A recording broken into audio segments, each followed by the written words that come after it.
Hi అండి, నేను మీ విజయ. గున్ని రసోయిలో అందరికీ స్వాగతం, సుస్వాగతం. ఇవాళ రెసిపీ టమాటో రైస్.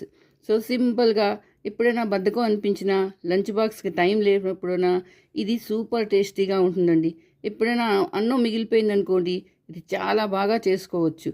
బ్రేక్ఫాస్ట్కి, లంచ్కి, డిన్నర్కి ఎప్పుడైనా దీని టేస్ట్ అద్దరిపోతుందండి. రండి, ఇది ఎలా చేస్తారో చెప్తాను. కడాయి పెట్టుకున్నాను, అందులోని కొంచెం నూనె వేసుకుంటున్నాను. ఇప్పుడు కొంచెం నెయ్యి, కొంచెం నూనె, కొంచెం నెయ్యి వేసుకోవాలి. ఈ నెయ్యి కొంచెం కరగాలండి. కరిగిన తర్వాత బిర్యానీ ఆకు, దాల్చిని, లాంగ్, ఇలైచి, యాలకపళ్ళు, దాల్చిన చెక్క వేసుకొని వేయించుకోవాలి. ఇది కొంచెం వేగిందండి. వేగిన తర్వాత ఇందులోని తరిగిన ఉల్లిపాయలు వేసుకోవాలి. అలాగే కొంచెం పచ్చిమిరపకాయలు వేసుకొని వేయించుకోవాలి. చూడండి, కొంచెం ఉల్లిపాయలు వేగాలండి. కొంచెం పచ్చివాసన పోయే వరకు వేగాలి.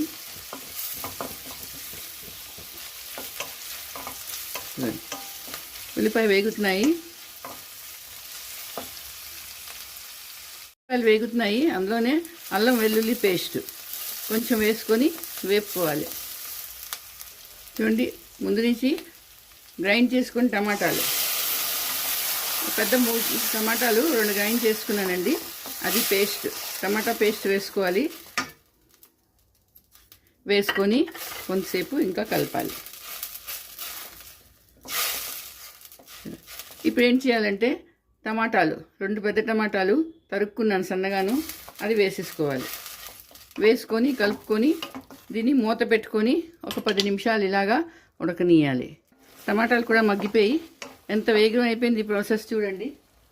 ఇప్పుడు ఇందులోని రైస్, ఉడికిన రైస్ వేసేసుకుంటున్నానండి.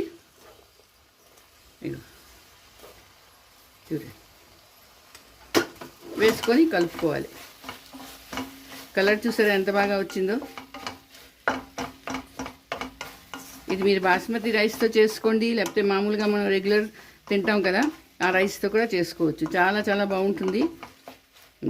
మన దగ్గర అన్నం రైస్ ఉండిపోతుంది కదా, మార్నింగ్ రైస్ ఉండిపోయింది అనుకోండి, అది ఇలా చేసుకొని మనం ఈవినింగ్ డిన్నర్లో మనం దీన్ని తినచ్చు.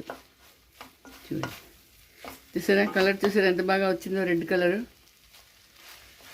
అండి. అందులో కొత్తిమీర వేసుకుంటాను. గ్యాస్ ఆఫ్ చేసుకుంటున్నాను.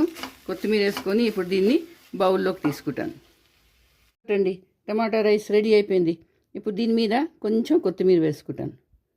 చూసారా ఎంత బాగుందో, ఎంత వేగం రెడీ అయిపోయిందో. కలర్ చూడండి ఎంత బాగా వచ్చిందో. చూసారా చాలా వేగం అయిపోతుంది. మిగిలిన అన్నం కూడా చెల్లిపోతుంది. లేకపోతే వేడిగా కూడా అన్నం చేసుకోవచ్చు. మరి మీరు చేసుకోండి, అందరికీ చేసి పెట్టండి. అలాగే నా వీడియో నచ్చితే తప్పకుండా సబ్స్క్రైబ్ చేయండి, లైక్ షేర్ కూడా చేయండి. మళ్ళీ ఇంకో వీడియోతో కలుస్తాను. అంతవరకు సెలవు.